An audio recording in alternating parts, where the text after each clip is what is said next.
Pablo estaba en Cesarea. Había pedido ser juzgado por el mismo emperador romano o alguno de los tribunales del imperio que radicaban en Roma. Hoy estaremos disfrutando los capítulos 27 y 28 del libro de los Hechos. Pues a pesar de los contratiempos, por fin Pablo predica en Roma, enseñando acerca de nuestro Señor Jesucristo. Hablemos con Dios, nos hace bien. Dios de amor. Esto es maravilloso. Aunque han pasado muchísimos años, cada vez que revisamos la Escritura, en estos pasajes, Señor, tan emocionantes, tan atractivos, tan deslumbrantes, tan especiales, es tu palabra. Y tu palabra es maravillosa. Nosotros estamos aprendiendo a disfrutar tu palabra, porque cuando la tomamos así, la creemos, Señor, la vivimos, la experimentamos. Gracias, Dios, por tu palabra. Bendita sea esa palabra tuya, ahora transcrita en libros en diferentes idiomas, en dialectos, Señor. Gracias, Espíritu Santo. Gracias, Señor Jesús. Gracias, Padre, porque tú has querido bendecir a la humanidad con tu palabra. Amén. Allá en el capítulo 27 del libro de los Hechos, en sus versículos 1 al 8, encontramos que dice: cuando se decidió que habíamos de navegar para Italia, entregaron a Pablo y algunos otros presos a un centurión llamado Julio, de la compañía Augusta. Por la redacción en primera persona del plural, Lucas estaba con Pablo cuando salió rumbo a Italia. La travesía fue por mar. De esta forma se inicia el cuarto viaje de Pablo, el viaje que lo lleva a Roma, y se cree firmemente que haya sido al final. Aunque algunos especulan que después de un tiempo gozó de libertad que le permitió ir hasta España, y al regresar fue apresado nuevamente y decapitado en Roma por órdenes de Nerón, el emperador de ese tiempo, allá por el año 67 a 69 después de Cristo. Viajó con la protección de Dios manifestada en el centurión romano Julio, quien trató a Pablo con algo más que cortesía. Le tuvo mucha consideración. Tomó decisiones drásticas pensando en salvar la vida de Pablo. Algo los unía. Los dos eran valientes y decididos. Julio pertenecía a la cohorte o compañía Augusta, un cuerpo especial de oficiales que hacía el enlace entre el emperador y las provincias. Eran 5 regimientos romanos acuartelados cerca del puerto de la ciudad de Cesarea. Dice el versículo 2: y embarcándonos en una nave adramitena que iba a tocar los puertos de Asia, zarpamos, estando con nosotros Aristarco, macedonio de Tesalónica. En Asia Menor, cerca de Troas, había un pequeño puerto que se llamaba Adramitio. De ahí venía una embarcación, Adramitena. Hoy es la moderna Turquía. En esa nave zarparon. Seguramente en algún puerto de Asia cambiarían de embarcación para llegar por fin al lugar de destino, Roma. Se deduce que ese embarcándonos nosotros eran Lucas, Pablo y Aristarco. Pablo era el reo. Lucas seguramente se dio de alta como su médico de cabecera, y se presume que Aristarco de Tesalónica tuvo que enrolarse como esclavo de Pablo para no separarse de su hermano, amigo y compañero de milicia. En Colosenses 4:10, Pablo lo llama mi compañero de prisiones. Esa actitud se conoce como lealtad de Aristarco hacia Pablo. Pablo iba como reo, sin embargo no fue tratado como un reo común. Siendo ciudadano romano y no teniendo ninguna acusación digna de maltrato, le concedieron la compañía de su médico y el servicio de un esclavo. Pero realmente los tres eran siervos de Jesucristo, amigos y compañeros en el ministerio. ¿Te dice algo a ti esta descripción? Dice el versículo 3: al otro día llegamos a Sidón, y Julio Tratando humanamente a Pablo, le permitió que fuese a los amigos para ser atendido por ellos. Sidón, la actual Saida, ubicada en la costa del Líbano. Dice el versículo 4, y haciéndonos a la vela desde allí, navegamos sotavento de Chipre porque los vientos eran contrarios. Considerando que los barcos utilizaban remeros, fuerza humana, y los vientos del sur eran muy fuertes, harían una parada en el norte de la isla de Chipre. Habiendo atravesado el mar, dice el versículo 5, frente a Cilicia y Panfilia, arribamos a Mira, ciudad de Licia. Mira es una ciudad del Asia Menor, meridional, la moderna Turquía. Dice el versículo 6, y hallando allí el centurión una nave alejandrina que zarpaba para Italia, nos embarcó en ella. Había una flota que transportaba trigo de Egipto, era su principal proveedor, de Egipto a Roma. Esta nave tenía su registro en Alejandría, la capital romana de Egipto. Por eso dice nave alejandrina. El versículo 7 dice, navegando muchos días despacio y llegando a duras penas frente a Gnido, porque nos impedía el viento, navegamos a sotavento de Creta, frente a Salmón. Y costeándola con dificultad, llegamos a un lugar que llaman Buenos Puertos, cerca de la cual estaba la ciudad de la Sea. Tuvieron que dar un rodeo considerable, probablemente porque los fuertes vientos del oeste hacían imposible una navegación más directa. Después de muchos días se metieron al abrigo de Creta y llegaron a un lugar que es llamado Buenos Puertos. Ahora de los versículos 9 al 12 encontramos que dice, y habiendo pasado mucho tiempo, y siendo ya peligrosa la navegación por haber pasado ya el ayuno, Pablo les amonestaba. Las embarcaciones en esos tiempos no usaban brújulas, se guiaban por las estrellas. Cuando estaba nublado era casi imposible navegar y muy peligroso si lo hacían. Era octubre, porque Lucas dice que había pasado el ayuno. El ayuno se refería al día de la expiación de los judíos.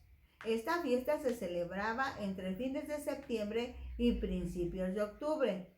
Si ya había pasado esa fiesta, quiere decir que se acercaba el tiempo invernal, peligroso para la navegación, porque si navegar era difícil en septiembre, en noviembre imposible hasta finalizar el invierno. Sí, el versículo 10, diciéndoles, varones, veo que la navegación va a ser con perjuicio y mucha pérdida, no solo del cargamento y de la nave, sino también de nuestras personas. Cuando dice perjuicio, quiere decir desastre, daño causado por los elementos de la naturaleza, peligro. El versículo 11 se lee, pero el centurión daba más crédito al piloto y al patrón de la nave que a lo que Pablo decía. Y siendo incómodo el puerto para invernar, la mayoría acordó zarpar también de allí, por si pudiesen arribar a Fenice, puerto de Creta que mira al nordeste y sudeste, e invernar allí. El piloto y el patrón de la nave no querían pasar el invierno en Asea, así que se arriesgaron y por cierto, al principio los vientos y el clima eran favorables, pero luego se levantó una tormenta fatal. Dicen los versículos del 13 al 20, y soplando una brisa del sur, pareciéndoles que ya tenían lo que deseaban, levaron anclas e iban costeando Creta. Pero no mucho tiempo después dio contra la nave un viento huracanado llamado Euroclidón,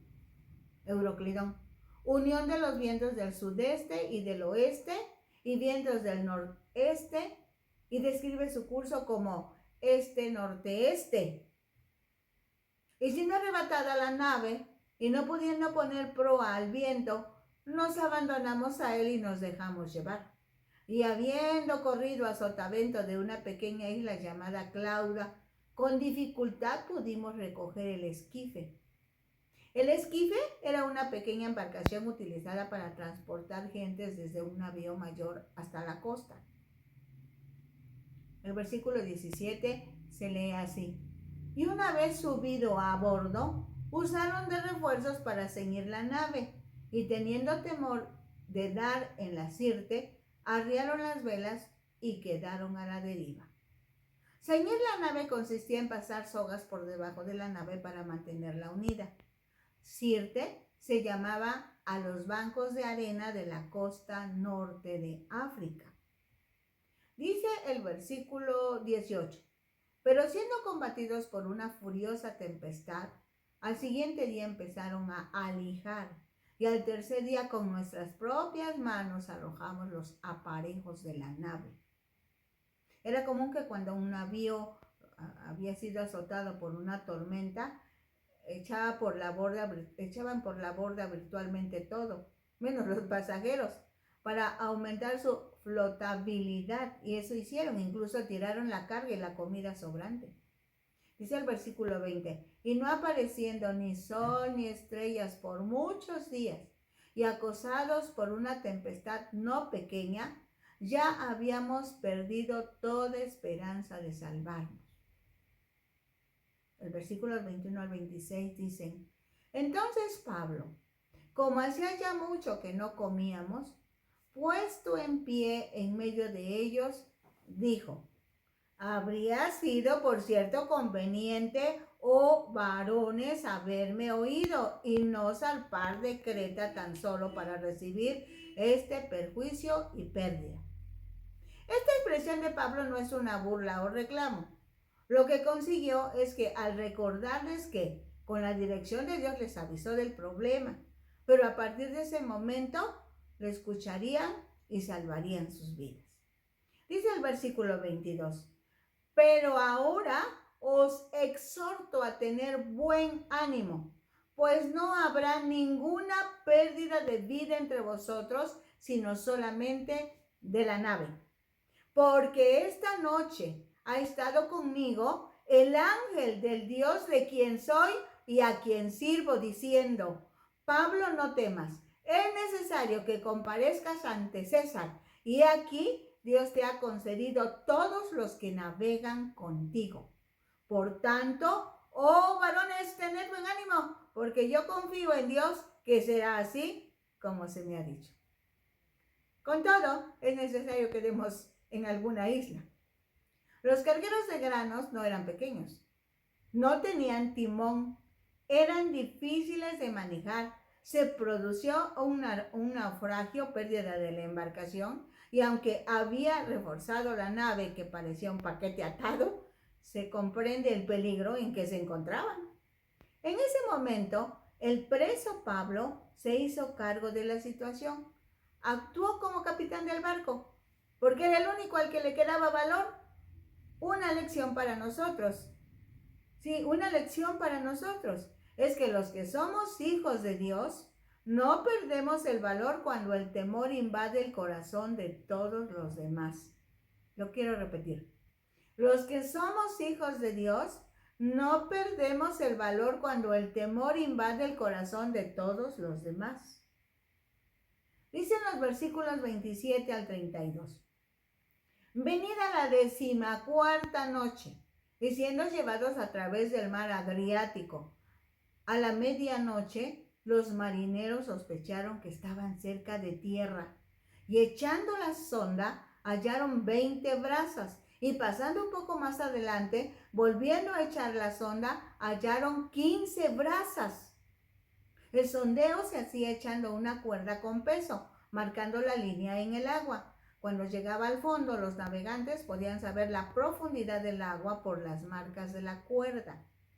Braza es una unidad de longitud que equivale a 1678 metros.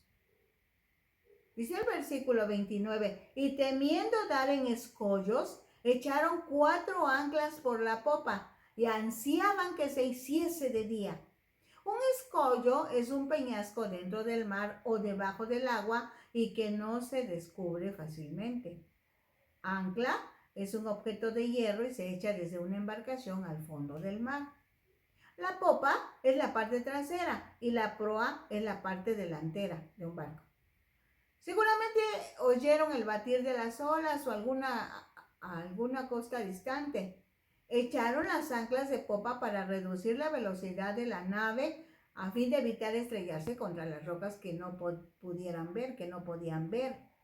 Dice el versículo 30, entonces los marineros procuraron huir de la nave y echando el esquife al mar, aparentaban como que querían largar las anclas de proa. Recordemos, el esquife era una pequeña embarcación utilizada para transportar gentes desde un navío mayor hasta la costa. Los marineros querían abandonar la nave en el esquife, que era insuficiente para las 276 personas de a bordo.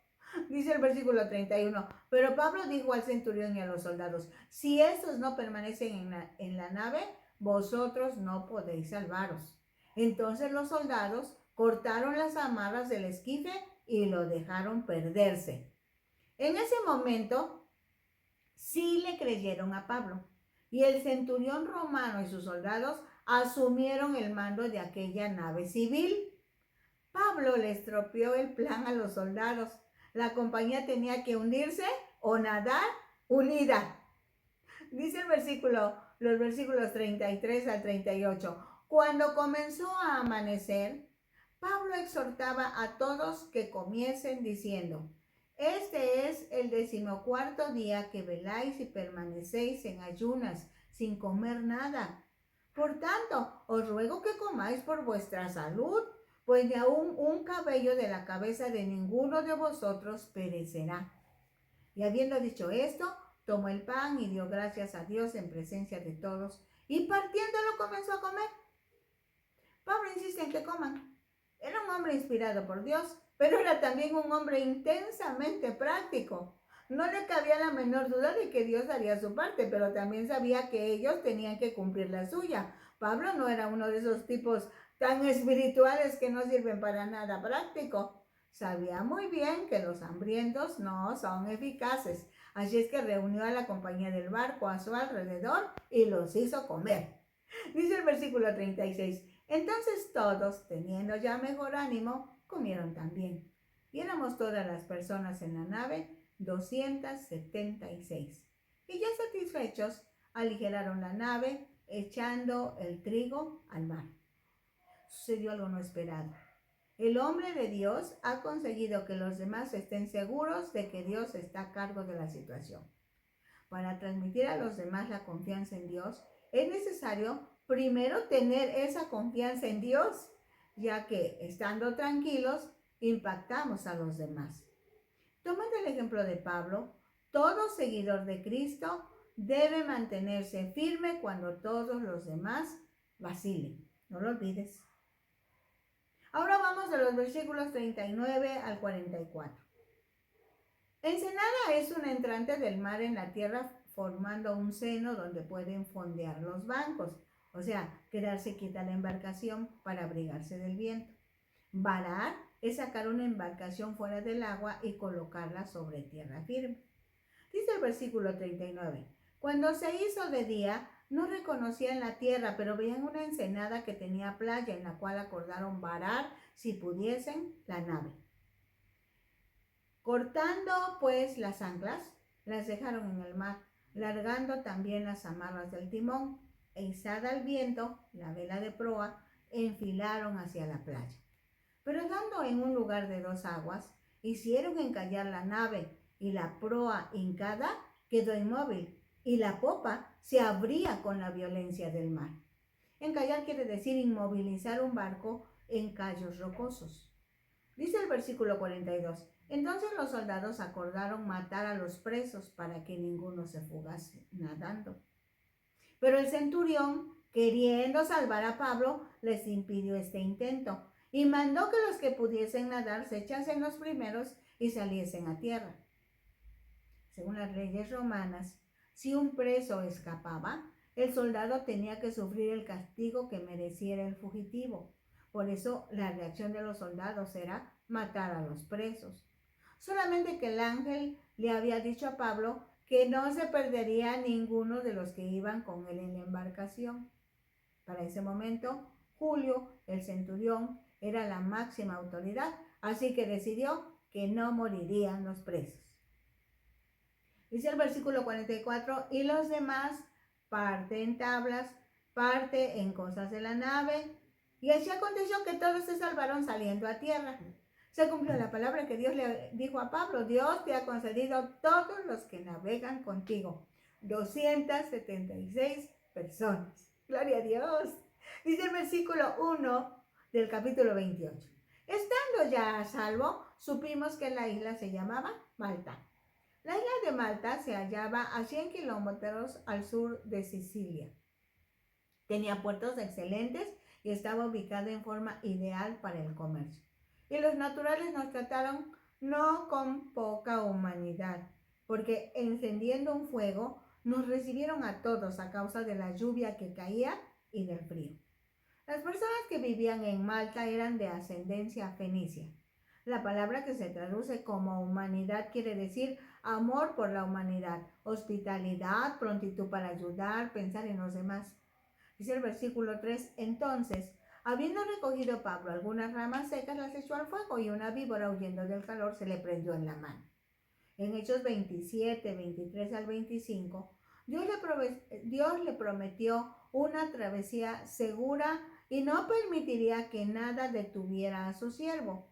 La víbora venenosa que mordió a Pablo no pudo causarle daño. Así también, nosotros estamos en las manos de Dios, sea para continuar o terminar en el tiempo de Dios. Dice el versículo 4, cuando los naturales vieron la víbora colgando de su mano, se decían unos a otros, ciertamente este hombre es homicida, a quien escapado del mar la justicia no deja vivir. Uno de los dioses paganos era una diosa llamada Justicia. Los naturales de Malta pensaron que ella estaba detrás de la víbora que mordió a Pablo.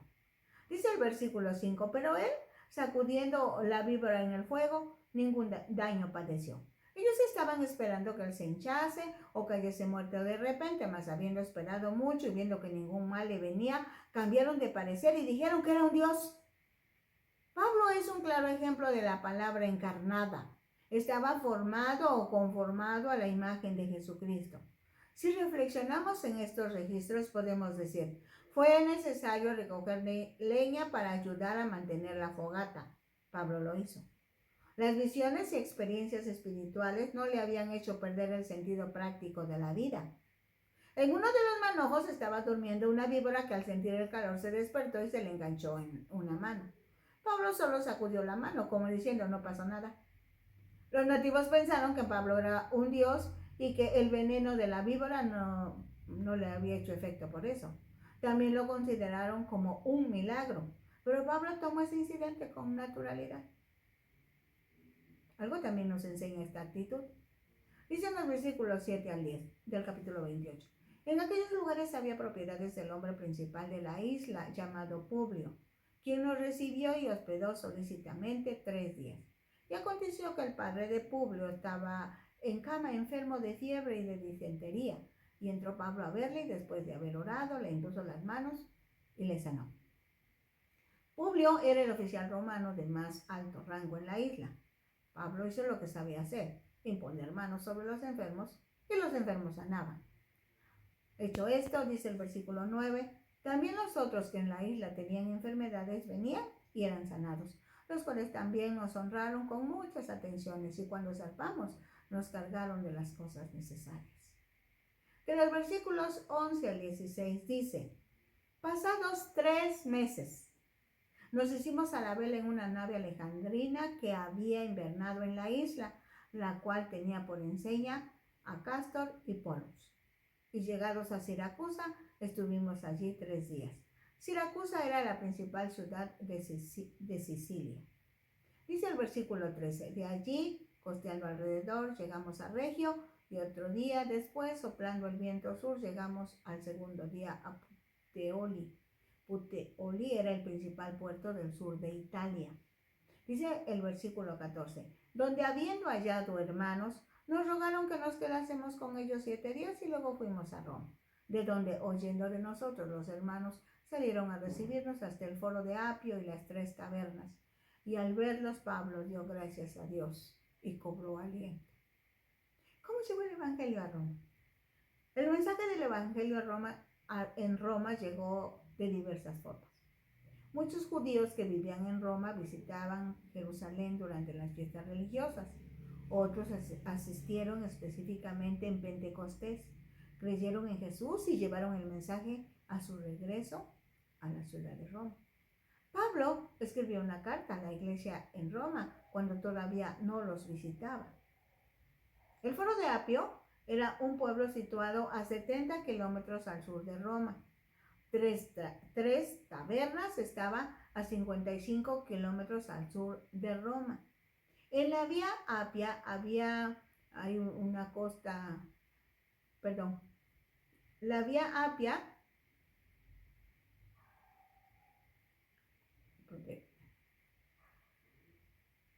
une a la costa con Roma. Una taberna era un lugar donde se vendían alimentos y se ofrecía alojamiento a los viajeros. Los cristianos públicamente fueron para recibir a Pablo y animarlo, por así decirlo. Era la delegación de una ciudad que sale a recibir a un general o a un rey o a un conquistador. Esto es, salieron a recibir a Pablo como uno de los grandes de la tierra. Y él, al verlos, dio gracias a Dios y se animó. Y los versículos 16. Cuando llegamos a Roma, el centurión entregó los presos al prefecto militar, pero a Pablo se le permitió vivir aparte con un soldado que le custodiase. En los versículos 17 al 22 encontramos: aconteció que 3 días después, Pablo convocó a los principales de los judíos, a los cuales, luego que estuvieron reunidos, les dijo: yo, varones hermanos, no habiendo hecho nada contra el pueblo ni contra las costumbres de nuestros padres, he sido entregado preso desde Jerusalén en manos de los romanos, los cuales, habiéndome examinado, me querían soltar por no haber en mí ninguna causa de muerte. Pero oponiéndose los judíos, me vi obligado a apelar a César, no porque tenga de qué acusar a mi nación. Así que por esta causa os he llamado para veros y hablaros, porque por la esperanza de Israel estoy sujeto con esta cadena. Entonces ellos le dijeron: nosotros ni hemos recibido de Judea cartas acerca de ti, ni ha venido alguno de los hermanos que haya denunciado o hablado algún mal de ti. Pero querríamos oír de ti lo que piensas, porque de esta secta nos es notorio que en todas partes se habla contra ellas. Ahora veamos de los versículos 23 al 29. Y habiéndoles señalado un día, vinieron a él muchos a la posada, a los cuales les declaraba y les testificaba el reino de Dios desde la mañana hasta la tarde, persuadiéndoles acerca de Jesús, tanto por la ley de Moisés como por los profetas. Pablo enseñó en Roma que Jesús era el Mesías y cumplía las promesas de Dios escritas en los libros de los profetas. Seguramente repasó lo que había enviado 10 años antes en una carta a los romanos. Y algunos asentían a lo que se decía, pero otros no creían. Y como no estuviesen de acuerdo entre sí, al retirarse les dijo Pablo esta palabra: bien habló el Espíritu Santo por medio del profeta Isaías a nuestros padres, diciendo: ve a este pueblo y diles, de oído oiréis y no entenderéis, y viendo veréis y no percibiréis. Porque el corazón de este pueblo se ha engrosado, y con los oídos oyeron pesadamente, y los ojos han cerrado, para que no vean con los ojos, y oigan con los oídos, y entiendan de corazón, y se conviertan, y yo los sane. Sabed pues que a los gentiles es enviada esta salvación de Dios, y ellos oirán. Salvación incluye rescate, liberación, seguridad, entrega.